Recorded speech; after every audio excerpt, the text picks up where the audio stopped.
I had a ticket and it only cost me $2 and I could imagine anything.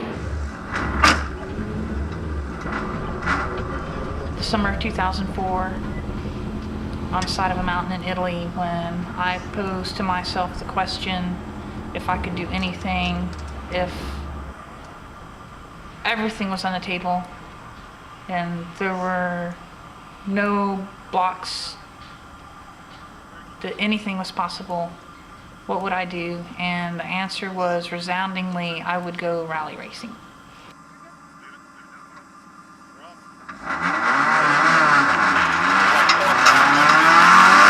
I guess I just the kind of person that just wants to find the truth in everything, and I mean that's what I'm after with my racing, is the truth about where I fit in all of it, and where I am as a driver, or where I am as a friend, or where I am as a track designer, or where I am as whatever. I just want to find the truth of it. There's always a little tinge of fear, I mean, because you can't control anything. The whole world's out of your control. I mean, you can only kind of guide it in the direction you want, and just hope. I mean, you could second guess anything about your life at any point all day long. If there was a race here in Central Texas, I think a lot of people that are interested in the sport will build cars and show up. We have the disadvantage in Texas because we are isolated from the sport for the most part from the rest of the world, and because we're in Central Texas, most people can drive all the way across our state in less time than it takes them to drive from the border of Texas to where we are. To be perfectly honest, I didn't know I was going to be the rally organizer. I thought I was poking an organizer with a stick, and they said, yeah, we should do that. That's a great idea. And then the next thing I know, I'm having all these calls and emails directed to me, and then someone forwards me a message where it stated that I was the one in charge, and I'm like, okay, so I had a lot of catching up to do. So once I realized that I was being looked at as the person in charge, I stepped up, nervously, but I stepped up, and I think I learned all the things I needed to learn to make it happen. My priority is to make the event happen. If I can make the event happen and compete in it, that'll be great. But that will definitely mean some of those crazy nights. Get the rules published and start coordinating with other people to get tech inspectors out and to do all the little things that get probably some 30, 40 plus people together to run the event on race day. I had lots of time on the tractor out there, just sculpting the track and knocking down the high spots and just making it something that you can bring almost any car out to, so that we can encourage as many people as possible to participate. I had a major breakthrough last night on 2 levels. First of all, I actually finally learned how to really control the blade and to get the results I want. I've probably increased my productivity by about tenfold because of that.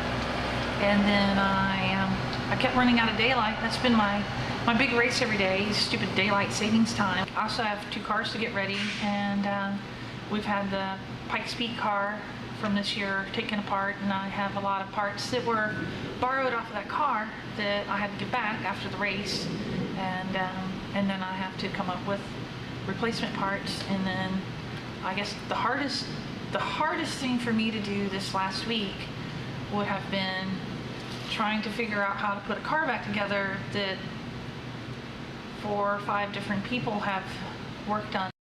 Yesterday, the original organizer and financier of the event started texting me with, how would you say,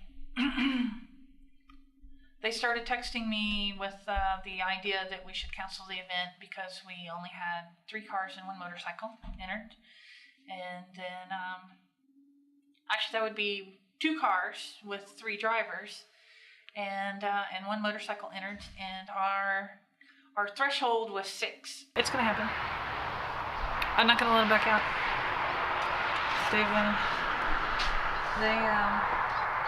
They don't know it yet. I told them that I talked to the track manager in the morning, and then we'd make a call then. And but really, I can't imagine that he won't do whatever it takes to make this happen. So, I mean, I could be surprised. I've certainly been wrong before. It's sad that it's not going to happen, but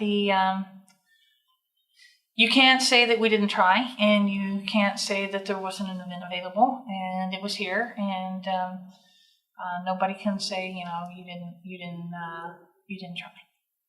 So we have everything we need done. I've had all my big learning curve in the last 3.5 weeks, and all the paperwork's done. Everything's in position to hold the next event, and it'll be much, much easier. And we'll have the warning that everyone, or the heads up, or the early notice that everyone was wishing we had for this event, because it was an event that was historically set on Thanksgiving weekend. The circumstances under which this event fell through were almost predictable. It was a change of venue with very short notice.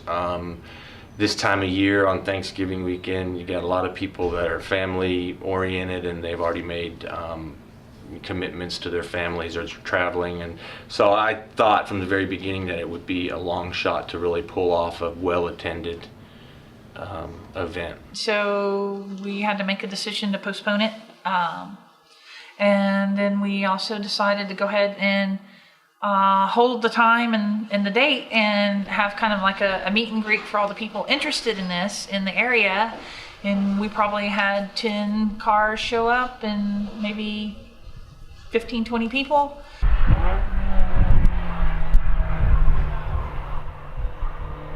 Really amazing thing that came out of that day was a chance meeting with a guy that was just there with a friend to take pictures. And turns out he has a 400-acre ranch west of Austin, and he wants to host a rally sprint on the 4 miles of road he has on his ranch. So that part alone made me just ecstatic. And I didn't try to sell anything. I just had a casual conversation with someone. Definitely didn't go off as planned, but it started the snowball effect, and that's really all I wanted in the first place. And so I would consider that, in spite of not being what I'd set out to do, it's still a success.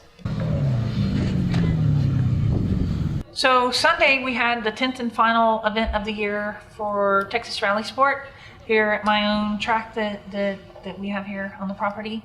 And I think we had about 36 racers, 6 of which were my family, which is probably my favorite part of the whole thing, and the highlight ending to the end of the year.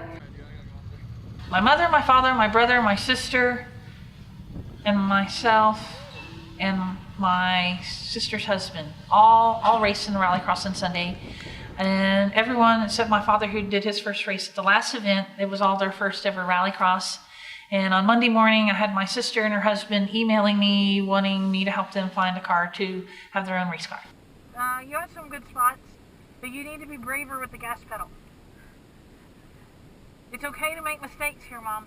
Because the one thing that I've really regretted about my last 8 years of racing is the time spent away from my family and friends, and to now come full circle and have all my family and friends joining me in my greatest passion is got to be the most amazing thing that I could have ever hoped for. I mean, how do you ask for anything more than that? San Marcans have long known about the beauty and excitement of the square. Its cafes, pubs, and quirky shops give life to the city's downtown while keeping students and locals coming back for more. Now the square's appeal has reached the national level because Travel and Leisure magazine, best known for its world's best awards list, has just named San Marcos Square as one of America's most beautiful town squares. I'm standing in front of the Hays County Courthouse. This 100-year-old building is the focal point of many historical spots you can find in San Marcos' town square. Buildings like this one, the Texas Music Theater, where local businessman Barry Britton is excited about the town's most recent acclaim. Well, it sounds good. I mean, it's the first time I've heard of it, so that's good news. It is a very interesting and historic square, and we're pleased that we're here. We're pleased that we're a part of it. It's a great community. You see, kind of know the faces and know everyone that has a place around here, and so just kind of have each other's back. For Bobcat Update, I'm Hadi Mawagdi.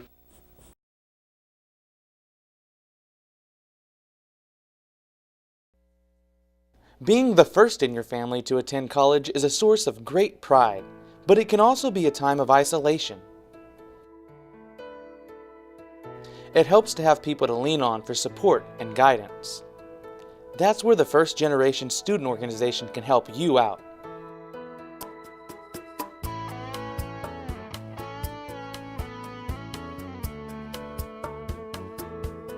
First Gens look to one another for mentoring, campus info, and for study tips.